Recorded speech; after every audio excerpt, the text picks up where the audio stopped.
Boa noite, sejam todos bem-vindos ao ENCOR, Encontro de Corais em Teresina. O ENCOR é promovido pelo SESC, Serviço Social do Comércio, Regional do Piauí. Na edição de 2020, nosso formato está sendo online devido ao isolamento social. E na segunda noite do ENCOR, temos como convidado especial o coral da UFP, Universidade Federal do Piauí, e o seu maestro Samuel Fagundes. Samuel, seja bem-vindo à segunda noite do ENCOR, o Encontro de Corais em Teresina. Tá? Samuel, como eu já falei, é maestro da UFP, Universidade Federal do Piauí. E é um grande prazer ter você aqui conosco nessa segunda noite, não é? Que no nosso formato online, né, visto a pandemia, então a gente teve que se reinventar. E até que foi bem legal isso, porque as pessoas vão poder conhecer um pouco dos regentes, dos maestros, do coral, como é que funciona essa dinâmica do canto coral. Porque na maioria das vezes as pessoas só conhecem os maestros em cima do palco, né? E não sabe muito como é todo o trabalho que a gente tem até chegar aquele momento de apresentação. Então as pessoas só conhecem, na realidade, o resultado do nosso trabalho. Mas nessa conversa, nesse formato online, elas vão ter a oportunidade de saber como é que isso funciona, quais são as vantagens e as dificuldades que a gente passa para manter um coro, né, ativo dentro do nosso estado, dentro do nosso país, e todas essas peculiaridades do canto coral e do nosso trabalho como maestro. Tá? Seja bem-vindo ao ENCOR. Muito obrigado, Samuel. Boa noite. É um prazer estar aqui mais uma vez, fazendo parte desse trabalho que, desde que quando eu comecei a trabalhar no coral da UFP, a reger o coral da UFP, eu tenho participado junto ao SESC das atividades coral. Então é um prazer para mim estar aqui nessa entrevista, conversando, falando um pouco do meu trabalho, falando um pouco da minha vida, falando um pouco de como é o processo de formação coral, e agradeço muito e espero que tenha mais oportunidades dentro ainda mais desse novo formato, né? Que agora as coisas estão mais restritas, mas nós estamos tentando aí manter a produção em atividade. Fazer com que funcione, que a gente não pode parar, ainda mais a questão da cultura do canto coral, que é uma cultura que ainda se propaga dentro do país, né? Tem uma curiosidade sempre, né? O que as pessoas querem saber a respeito de um maestro? Como é que a gente se torna um maestro? Né? Por incrível que pareça, tem gente que não sabe como seguir essa profissão. Eu tenho que me formar no quê, realmente? Eu vou para a universidade, me formo em música, ou faço bacharelado, ou faço licenciatura. No seu caso, como é a sua formação e como você começou no campo musical? Bom, Samuel, eu comecei no campo musical bem novo. Eu comecei na música aos 6 anos de idade, né? Eu sou do Rio de Janeiro e fui para uma escola, onde nessa escola tinha atividades artísticas. E aí eu comecei nessa escola, primeiro teve um concurso de canto, né? Nessa escola, e eu com 6 anos de idade para 7 anos de idade participei desse concurso de canto. E aí fui passando as etapas, fui sendo classificado até que eu cheguei até a etapa final. E depois dessa etapa final eu ingressei, né, num coral já semi-profissional, né, e um coral que já é até conhecido, que é o Coral Meninos de Petrópolis, né, e do Instituto Metodista. E eu comecei no coral bem novo, né. E aí, a minha carreira musical, dizemos assim, a minha formação musical começou desde aí. Então, eu cantei em coral a vida toda, sempre participei de coral, né? E depois, aos meus 12 anos de idade, eu comecei a me interessar por instrumentos, né? O primeiro instrumento que eu me interessei foi depois do violão, aos 9 anos de idade. Meu pai me comprou um violão e a primeira aula que eu tive de música foi aos 9 anos de idade, com violão. Depois eu me interessei pelo instrumento de percussão e depois pelos instrumentos de sopro, e aí foi. Aí você foi, né? experimentando. Fui experimentando, eu tive a oportunidade, graças a Deus, de conhecer várias pessoas, de ter contato com muita gente que tocava, e com orquestra, e com banda, e com coral, e com conjuntos desde a minha formação. Isso daí me ajudou muito, né? Porque eu comecei desde novo a traçar um caminho musical. Quando foi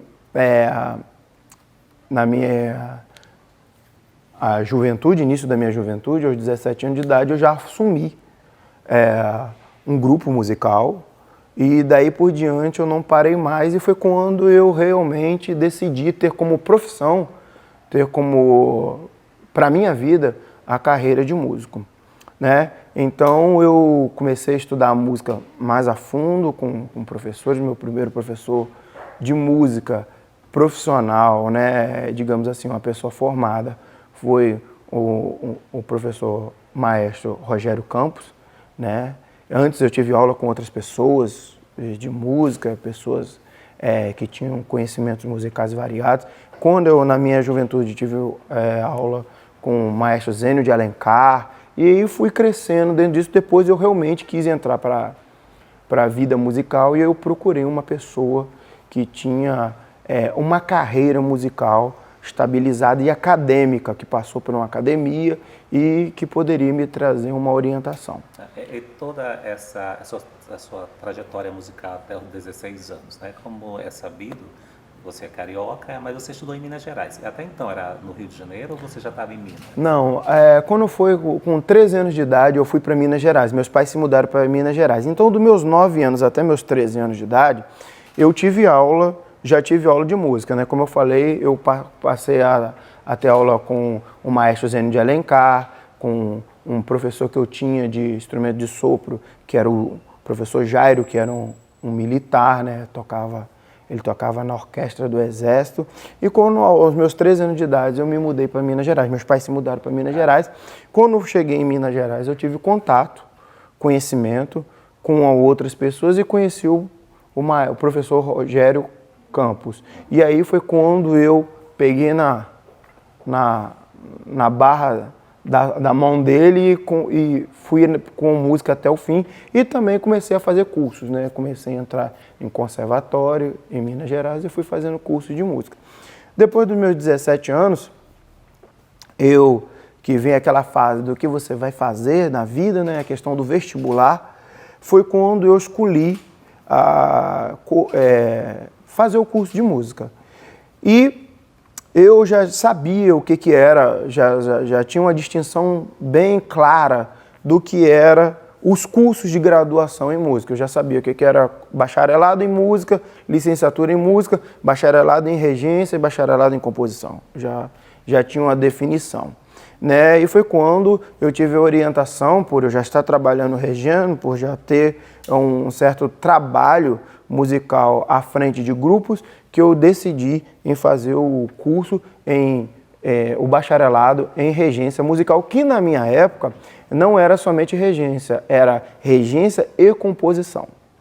Então, como você me perguntou, existe uma diferença dentro do curso de música para cada função que você vai fazer. O instrumentista, o bacharel em instrumento, ele tem uma função específica, o licenciado de música tem uma função específica, e quem trabalha com composição e regência também tem uma composição específica. Então eu, na época, escolhi o curso de bacharelado em regência e composição, que logo depois que eu entrei no curso se dividiu, passou a ter o curso somente de regência e o curso somente de composição, mas eu ainda sou da turma do curso de regência e composição. Que na minha época ainda era 8 anos. Né? Ainda peguei a última turma de 8 anos, depois caiu para 5 anos. Foi para 6, depois 5 anos. Né? Então, para deixar claro, né, dentro do curso de música, cada modalidade tem uma função específica. Então, por exemplo, o bacharelado em instrumento vai ser um profissional onde ele vai ter o domínio completo do instrumento dentro do leque musical. Né? O licenciado já é um profissional preparado para poder dar aula na escola pública, na escola estadual e etc., de música, mais voltado para a educação musical e voltado para a apreciação musical. Na minha época não era assim. Hoje o foco é esse. Na minha época o curso de licenciatura era quase um curso de composição, mas tinha o viés educacional. O curso de bacharelado em regência é um curso voltado para performance de musical, aonde realmente o indivíduo estuda para se tornar um maestro. Porque regente, qualquer um pode ser em qualquer área, porque o regente é o que tem o conhecimento daquele grupo. Então, por exemplo, um regente de um grupo de violões, ele tem conhecimento na área de violão, ele é apto para ele trabalhar com aquele grupo de violões. E aí, assim por diante. Então, o bacharelado em regência é o que habilita você a se tornar maestro, que na verdade essa palavra maestro só tem no Brasil, né? O nome certo é diretor musical, né? Vai trabalhar... É conhecido como condutor. O conductor, né? Ou vai trabalhar com a parte de direção musical, que era no meu curso a ideia de direção musical, a ideia de trabalhar com performance de grandes grupos, tanto que eu fiz muito GGI, que são grandes grupos instrumentais. Então você trabalha com a variedade de performance dentro disso. E a composição é aquele profissional que vai trabalhar, que vai estudar, que vai se desenvolver na questão do desenvolvimento de você, da criatividade musical, de criar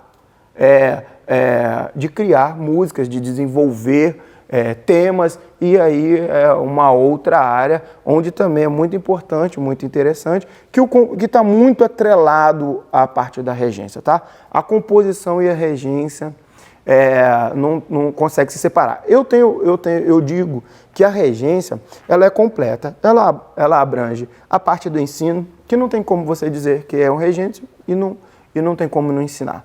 A parte de performance instrumental, porque você tem que tocar, e tem que tocar bem. A parte de composição, que você precisa entender os elementos da composição, fazer arranjo, fazer adaptações. E a parte da performance em si, da direção artística, da direção musical.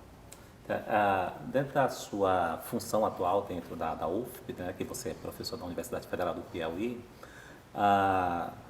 assim, qual foi o impacto que você sentiu quando chegou aqui em Teresina com relação a essas questões, né? Lá dentro do curso, com os alunos, tipo assim, porque cada região, cada estado tem suas características, né? Então tem sua cultura com relação à música, com relação a qualquer aspecto que seja da vida, né? Porque a geografia e o clima afeta também na questão cultural de um local, de uma sociedade, né? Juntando tudo isso, o que foi que você percebeu quando você chegou aqui em Teresina com relação ao procedimento do alunado, né? Que a gente sabe que aluno, ou seja, ou ele é muito interessado, ele vai levando tudo em banho-maria, né? E se forma lá por se formar. Então, como é a sua visão com relação a isso aqui em Teresina? Olha, a minha visão de Teresina quando eu cheguei aqui, uma carência enorme de profissionais, né?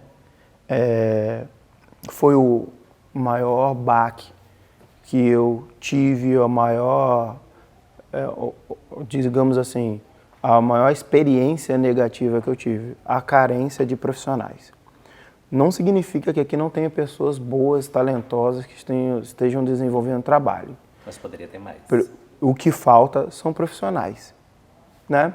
Por exemplo, pessoas formadas em sopro, pessoas formadas em percussão, né?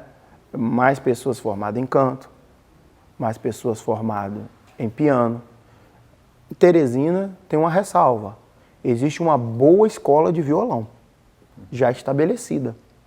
Aqui existem grandes profissionais de violão, né? Um bom alunado de violão e um certo crescimento na área de violão. Isso aí eu percebi, é claro e notório. Tem muitos profissionais bons aqui de violão, mas em outras áreas ainda há uma carência muito grande, principalmente na área de cordas, na área de sopro, na área de percussão. Eu notei uma carência muito grande. Então, o que eu vejo aqui são pessoas, talentos, eu chamo de diamantes brutos, que precisam ser lapidados. Teresina tem muito talento, muita gente boa, mas o que falta é profissionais. E às vezes um ou dois profissionais não dá conta dessa quantidade, dessa demanda que existe dentro de Teresina. Então, o que eu vi foi isso. Ainda uma escola de música muito precária, no curso de música da UFP, ainda muito primal, né? Ainda mesclado, não tendo uma posição de licenciatura e nem ainda tendo uma posição de bacharelado, ainda muito no meio, entendeu? Porque o bacharelado e a licenciatura, existe uma diferença, entendeu? Que isso daí precisa ser trabalhado, que precisa ser ainda lapidado, digamos assim. E nós estamos tentando fazer isso, estamos tentando lapidar isso daí, estamos tentando... Mas ainda existe poucos profissionais. É a minha queixa com a cidade de Teresina, né? Existe poucos profissionais. E assim, e no aspecto específico do canto coral, o que você observa em Teresina? Como é que são os corais? Como é a demanda? Também segue o mesmo patamar das outras áreas da música? Sim, eu acho que o canto coral, quando eu cheguei aqui em Teresina, há 8 anos atrás, tinha bem menos coral do que tem hoje. Eu reparei que já houve um aumento de corais, até mesmo pelas atividades que teve do encontro de corais promovido pelo SESC. Teve um encontro de coral do SESC que tinha somente 4 corais, quando eu participei, não é? Tinha somente 4 corais. Então, quer dizer, acho que foi o primeiro que eu participei, inclusive nesse prédio, tinha somente 4 corais. Então, hoje, no encontro de corais, do último que teve 15. Ou seja, você teve mais do que o dobro, um salto. Mas eu ainda vejo que a prática do canto coral em Teresina ainda é muito precária. Toda igreja em Teresina deveria haver um coral. Toda escola em Teresina deveria haver um coral. Toda entidade, instituição em Teresina deveria haver um coral. E aí não existe porque existe falta de profissionais, né? Há uma carência de profissionais para poder trabalhar com o canto coral. Então, também o canto coral segue essa mesma linha dessa deficiência de não ter profissionais, de não ter pessoas. Não que não tenha corista, não tenha pessoas que queiram cantar, que queiram fazer música. Não, é porque às vezes há necessidade e a carência de profissionais. Então, uma coisa que eu observo aqui em Teresina, porque eu também sou cantor, eu rejo coro e canto no coral porque gosto também da prática do canto coral. Mas é muito comum aqui em Teresina a gente ver um corista cantando em vários corais. Vários corais. E de repente nos festivais, nas mostras de corais, a gente vê o rosto, 2, 3 conhecidos cantando. Às vezes o coral dele sai do palco, ele já entra por trás da coxia, já... Muda de roupa? Muda de roupa numa rapidez e já está lá cantando. Então a gente percebe assim que tem muitas pessoas aqui em Teresina que elas gostam dessa prática do canto coral, elas amam a prática do canto coral, até porque a gente percebe que os cantores eles não são remunerados. É uma prática para eles prazerosa. Eles vão exclusivamente pelo prazer e pelo amor. Amadora, né? A palavra amador quer dizer assim, que faz por amor, né? Faz por amor. O amador quer dizer isso. O amador, às vezes as pessoas têm uma ideia pejorativa do que seja um coro amador. Um coro amador é algo ruim. Não, o coro amador é algo de pessoas que amam aquela função, que estão ali porque gostam, estão ali porque tem aquele prazer de estar ali cantando. E outra coisa, às vezes essa carência de pessoas cantando é porque às vezes não tem uma formação de público. Não tem um trabalho de formação de público nas escolas, na base nas escolas, às vezes nas igrejas, né? Por falta de profissionais e falta também de apresentações, falta das pessoas verem aquilo existe um coral. Será que eu posso fazer parte? Eu tive tanta vontade de cantar no coral, eu gostaria, e as pessoas às vezes, por não ter acesso, por não terem contato, também não têm conhecimento e não participam. Mas eu tenho visto que em Teresina tem havido um aumento dos corais em Teresina, até mesmo pelas atividades que o SESC tem feito, até mesmo pelos encontros que têm ocorrido. E isso eu acho uma vitória muito grande, né? Porque, querendo ou não, o trabalho do canto coral está sendo promovido e divulgado. Interessante que, assim, eu regi um coral de terceira idade, do SESC, né? E é muito comum, assim, eu também já regi outros corais de adolescente, corais de adulto, corais de instituições, que a gente vê que os corais de instituições, eles começam, tem um tempo de duração, quando muda o presidente daquela instituição, aí ou bota o coral para frente, ou termina com aquela atividade, assim vai acontecendo, né? Então eu já regi muitos coros de uma instituição que durou 11 anos. E as pessoas perguntavam para mim, você ainda rege o coral da instituição X? Eu falei, sim. E elas se admiravam pelo tempo de duração que esse coral teve. Mas uma coisa que é bem interessante, não sei se você já deve ter passado, ouvido essa pergunta, como vários maestros do Brasil, a famosa pergunta: eu queria cantar em coral, mas eu não tenho voz. Será que eu consigo cantar? Essa pergunta é bem clássica. Ou então assim, eu não sei cantar, mas eu gostaria de cantar em coral. Então, o que você tem a dizer para essas pessoas?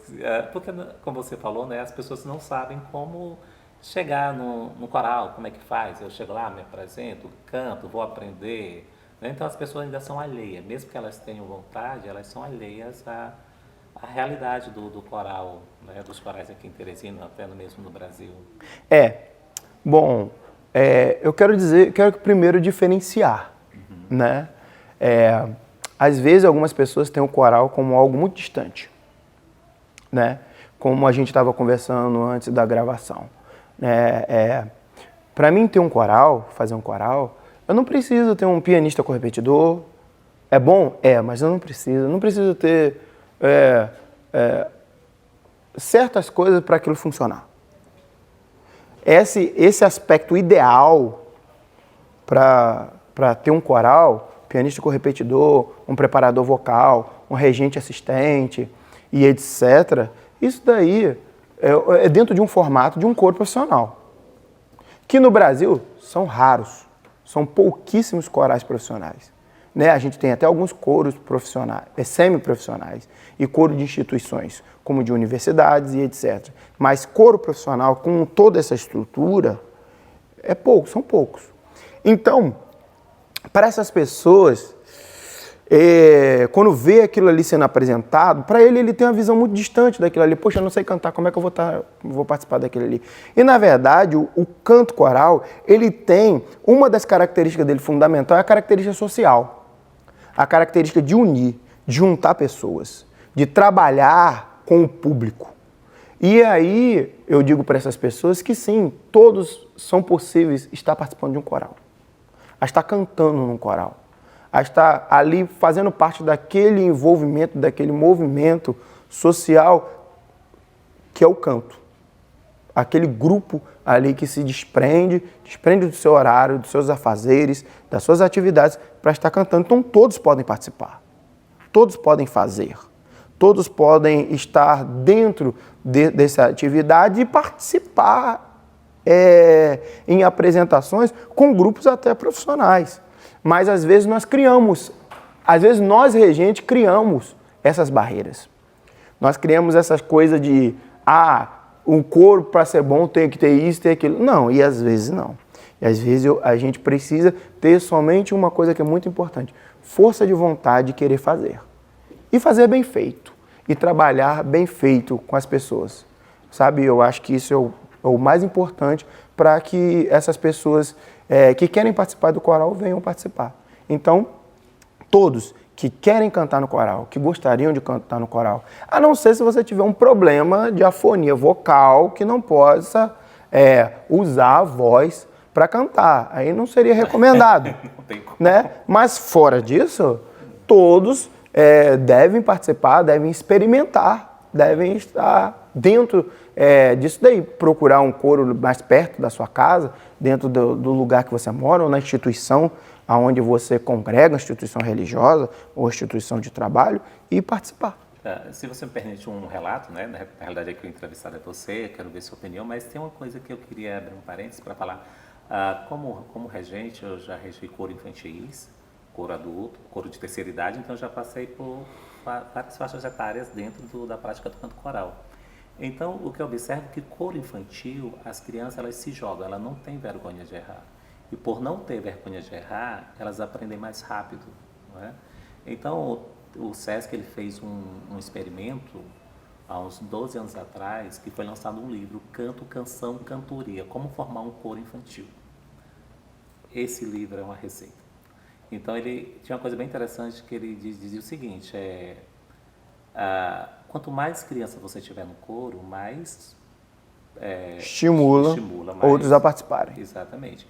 E ele falava o seguinte, nunca desestimule uma criança desafinada, porque a desafinação é a falta de atenção. A partir do momento que ela se concentra, ela passa a se afinar. Então, se a gente educa a criança, né, musicalmente, ela vai crescer uma criança vai ser um adulto musicalizado, né? Vai ser um adulto com uma boa percepção Que musical. tem uma apreciação musical, né? Ele sabe apreciar aquilo ali. Exato. Então, desse coral infantil, eu já tenho alunos que ficaram adultos, né? E continuaram seguindo a carreira de músico paralelo a outra profissão, né?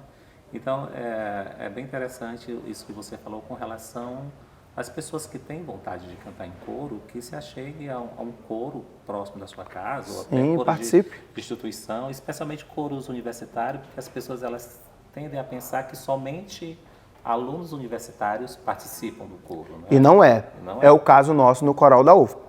O coral da UFP, ele ataca em 3 pontas: alunos, técnicos e profissionais da universidade e alunos de outro curso. Primeiro, os alunos do curso, técnicos, profissionais, professores e alunos do curso, e o terceiro, a comunidade. O nosso coral ele tem mais ou menos 90 componentes. Da universidade, nós temos 50 alunos. 40 componentes do coral são da comunidade. A comunidade que realmente gosta dessa prática. Comunidade que realmente gosta. E não são pessoas, desses 40, não são pessoas que são alunos da UFP. São pessoas que saem lá do seu bairro, pegam um ônibus.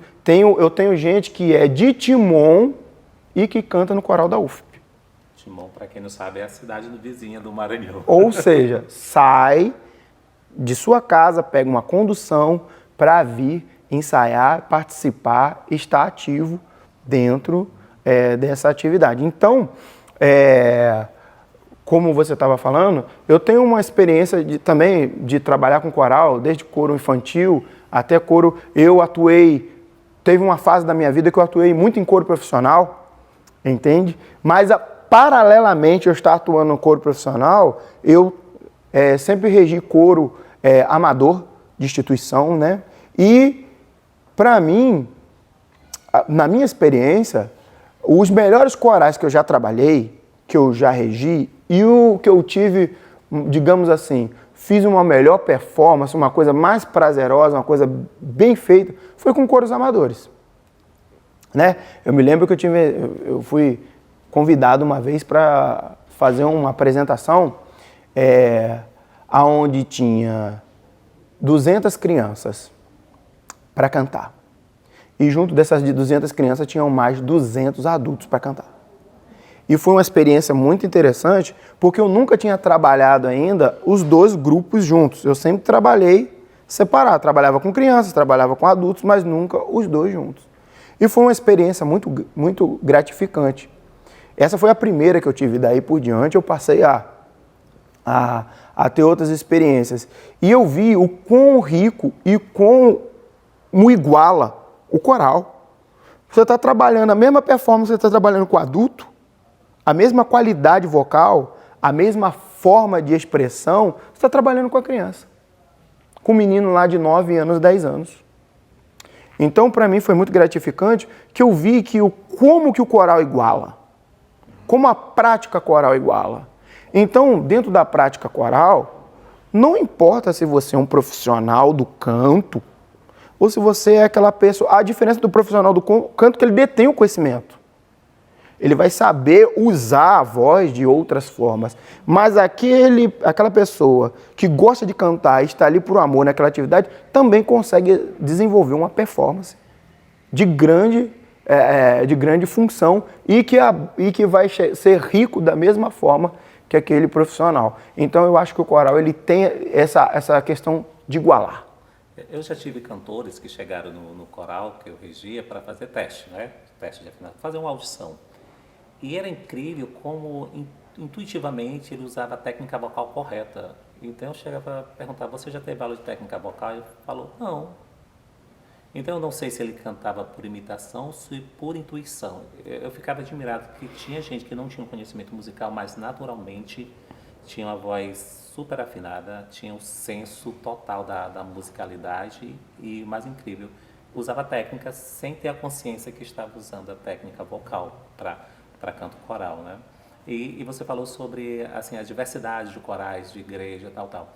Teve um momento em Teresina, na década de 90, final da década de 90, que eu regia um coral da Igreja Mórum, eu regia um coral da Igreja Católica, eu regia o coral do Centro Espírita. Então, era muito interessante a diversidade das religiões na mesma prática da música do canto coral. E teve um final de ano que eu resolvi juntar todo mundo. Juntei os 3, 4 corais que eu regia e fiz um grande coral para fazer uma apresentação. E eu levei esse grande coral para as instituições religiosas, né, de todos eles. Levei para a Igreja Mor, coral levei para o Centro Espírita, levei para a Igreja Católica e levei para outra igreja. E bem interessante que eles se comungaram, né, dentro dessa ideia do canto coral. Então eles se tornaram um só, unido no mesmo propósito, que era difundir o canto coral.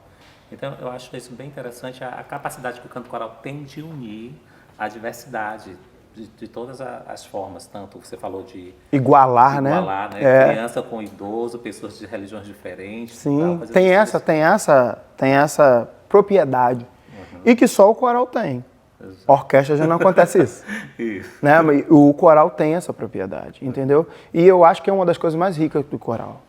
E Samuel, como é que, dentro do coral da UFP, né, que é o coral que você rege atualmente, como é que você faz a sua escolha de repertório baseado no que você estuda o perfil da plateia ou da sociedade em geral para poder selecionar o seu repertório? Como é que isso se dá? Como eu falei, cada coral tem a sua peculiaridade.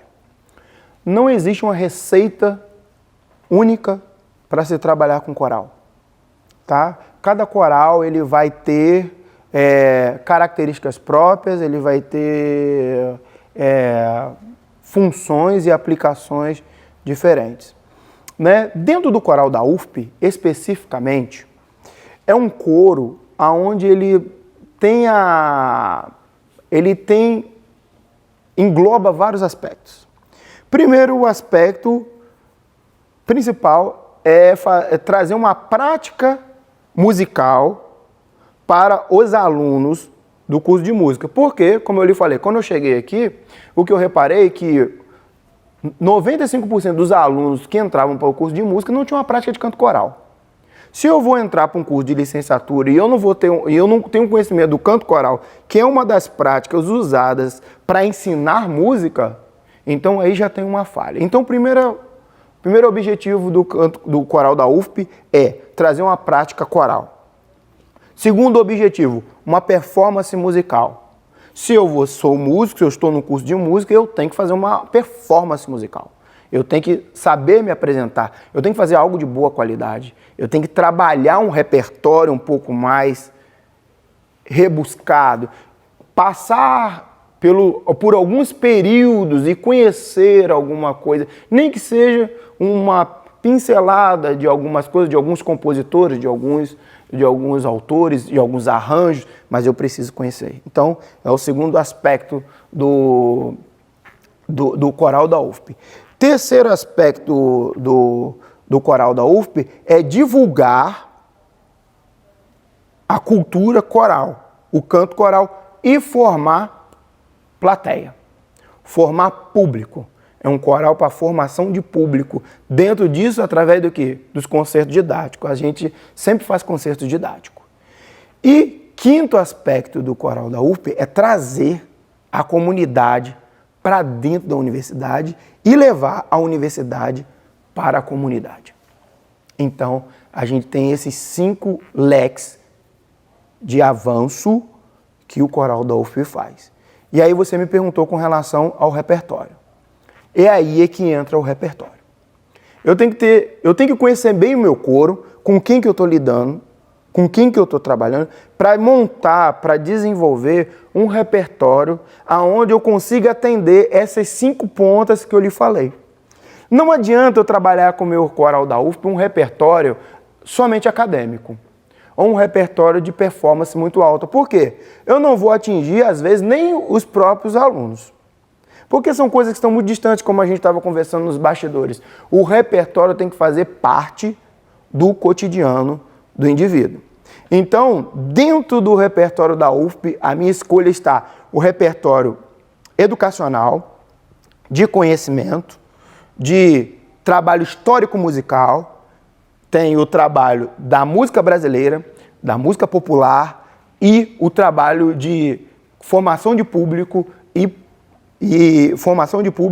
levar uma linguagem coral para o público que esteja dentro daquilo que eles estão mais adaptados do contexto cultural deles. Então, é aí que entra uma coisa muito importante, que é você ter o conhecimento do repertório. Eu trabalho com muita adaptação, né? O coral da UFP, a gente trabalha com músicas populares, a gente tem um repertório de música popular muito grande. E aí como é que a gente faz? A gente utiliza uma coisa muito simples, um piano e percussão, para dar aquele ritmo brasileiro, dar aquele ritmo. E eu trabalho com música nordestina, muita linguagem nordestina, trabalho com os ritmos variados que nós temos no Brasil. Então, a escolha de repertório é muito importante. Não adianta eu escolher um repertório que ele está muito distante do meu coro. Às vezes eu tenho o meu soprano não chega nas notas agudas. Como é que eu vou escolher um repertório onde o meu soprano vai muito alto? Então eu tenho que saber equilibrar. E outra coisa, muitas vezes o coro não pode cantar somente o que o regente gosta. Às vezes o coro tem que cantar aquilo que é preciso para fazer com que o coro cresça, atrair público e amadurecer o coro. Eu gosto muito de, por exemplo, quando o coral da UFP muda muito. Nós passamos 4 anos praticamente com o mesmo naipe. Então a gente conseguiu um resultado muito interessante. Depois desses 4 anos, 3 anos e meio com o mesmo naipe, o coro começou a mudar, porque muita gente formou. Coro de universidade é um coro rotativo. É um coro rotativo. Muita gente formou, muita gente passa a ter outras atividades, muita gente se muda, e aí a gente passa por mudanças. E eu tenho um repertório que eu sempre trabalho ele no coro. Esse repertório é para quê? Para mim fazer a cor coral. Eu trago para o meu coral uma cor específica, aquele som que eu quero que o meu coral cante. Dali eu trabalho outros repertórios para melhorar aquele som, para mudar aquele som, para fazer com que eu tenha uma variedade de cor no meu coral, de som, uma amálgama sonora no meu coral variada. Então eu tenho que ter um trabalho de repertório variado. Então eu trabalho desde a música erudita, da música renascentista, da música barroca, da música clássica, até um arranjo feito por um aluno meu em sala de aula. Professor, eu fiz um arranjo para o coral, vamos ver como é que é esse arranjo. Gostei, ficou bom, ficou aplicado. Eu aplico ele no coral. Para quê? Para aquilo ali ser trabalhado. E o coral, o repertório do coral da UFP muda de acordo com a apresentação que nós vamos fazer. O nosso concerto didático, nós vamos trabalhar coisas, vamos cantar o que está mais perto do público. Isso. Eu não chego num local onde a gente já foi apresentar, como por exemplo, lá na igreja da Pissarra, né, com uma missa. É bonito? É gostoso fazer? Mas ela traz para aquelas pessoas ali que estão ali algo significativo. Tem gente que não conhece, tem gente que nunca passou por aquilo ali, nunca passou por aquela experiência. Mas eu sei que se eu cantar um shot das meninas bem trabalhado, musicalmente bem dividido, bem harmonioso e com as vozes bem trabalhadas, eu vou ter o mesmo alcance que eu estivesse trabalhando com uma missa. Eu acredito particularmente que a plateia ela tem que conhecer os estilos variados do canto coral, né? Então, geralmente, quando eu levo um do coro, eu preparo um repertório, no meu caso, né? Eu vou levar música clássica, vou levar música de Vivaldi, Beethoven, de Mozart, né? Que é um dos mais populares dos clássicos, né? Então, eu vou numa linha crescente. Um clássico, depois um MPB, depois um regional e termino com a música que realmente domina a questão cultural daquela plateia, né? Porque eu acho bem interessante que mesmo sendo distante, é uma questão que eles têm um pouco daquele conhecimento. Se seja apresentado para ele, né? Que é o caso que você faz em diversos concertos. Apresenta vários estilos de música do canto coral para plateias diversas. Mas às vezes também eu faço repertórios específicos. Por exemplo, o nosso coral já fez ópera, entendeu? A gente fez ópera, a gente já fez Carmina Burana, eu assisti né? Carmina Burana, a gente já fez missas grandes, missa solene de Antônio Raiol, já fez as missas de Mozart, então já fez a missa de Schubert. Então, a gente também tem trabalhos específicos. Como eu lhe falei, a gente costuma dividir o ano em pequenos períodos, de 2 meses a 3 meses. Dentro daquele período, nós trabalhamos certos repertórios específicos. Entende? Então, eu divido o ano do coral da UFP em repertórios específicos.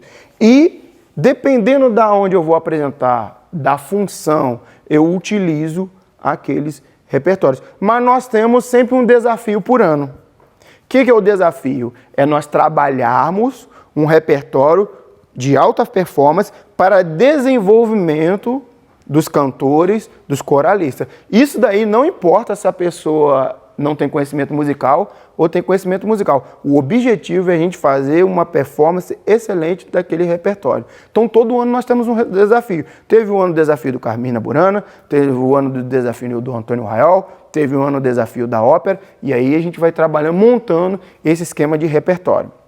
Mas nunca deixando... E como nós temos uma rotatividade muito grande, eu estou trabalhando ali aquele repertório, mas sempre eu estou introduzindo aquela música que a gente, para dar aquela cor de voz e etc., dar aquele trabalho. Então, é um trabalho de construção constante dentro do coral da UFP. E Samuel, e nesse encontro de coral online, né, da edição 2020, qual foi o repertório que você trouxe para esse encontro? Bom, eu peguei um repertório Ave Vera, o Corpus de Mozart, que a gente fez dentro do nosso auditório, né? E eu peguei Carinhoso, um arranjo do professor Emanuel Coelho, Maciel. Eu peguei 2 arranjos do Beethoven Cunha, que ele montou peças. Ele montou um repertório para o coral da UFP, específico para o coral da UFP, chama-se Ciclo Pernambucano, e nós já fizemos várias partes desse ciclo pernambucano, ele ainda não terminou, e também pegamos mais 2 músicas do professor Emanuel Coelho. Por quê? Como eu lhe disse, a gente vai trabalhar uma peça de Mozart e vai trabalhar e especificamente eu gosto de trabalhar peças de compositores nordestinos e brasileiros. Então, nesse repertório especificamente, eu vou estar trabalhando, tem o Caboclo Sonolento, que é uma peça incrível do professor Emanuel. Então, para essa edição, eu preparei esse repertório que o coral da UFP já fez. Poderia colocar Carmina Burana, poderia colocar outras coisas, mas eu acho que o trabalho desses compositores que nós resolvemos fazer, né? Nós adotamos Beethoven Cunha como nosso compositor e estamos resgatando o professor Emanuel, né? E também como o Reginaldo Carvalho, né? Estamos resgatando e colocando dentro do nosso repertório para desenvolver um repertório coral com nossas músicas. Uma curiosidade, todos esses compositores que ele mencionou, eles fizeram trabalhos aqui em Teresina, no Piauí. Sim, são né? Piauí. Eles são compositores, não são piauienses na maioria, né? Mas não. atuaram dentro do Piauí durante um bom tempo. Nenhum é piauiense, né? Nenhum. O Reginaldo Carvalho é paraibano? É paraibano. O Beethoven, se eu não me engano, é de Recife, é de Recife. O professor Emanuel, se eu não me engano, ele... Não sei de onde ele é, mas sei que ele foi professor aqui na UFP durante muitos anos, né? Deixou um repertório aqui imenso e nós gravamos o repertório dele. Então é muito prazer da gente fazer esse repertório dele. Infelizmente, 2 são em memória, que é o professor Emanuel Coelho e o professor Reginaldo Carvalho, que também foi meu professor. Aliás, eu já fui regido pelos 2, já fui aluno dos 2, né? Então, vamos ao nosso concerto do coral da UFP agora. Vamos ver a performance do coral da UFP sob a regência do maestro Samuel Fagundes.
Professor Samuel, muito obrigado pela sua participação no ENCOR, Encontro de Corais, em Teresina, né, promovido pelo SESC, Serviço Social do Comércio, Regional Piauí, esse ano no formato online, que foi muito prazeroso estar conversando com o professor Samuel, sabendo os pontos do nosso trabalho, aliás, do trabalho dele específico como maestro de coro, né? E muito obrigado, e foi uma oportunidade única que nós tivemos, né, nesse formato online, de levar esse conhecimento ao público em geral. Tá? Muito obrigado.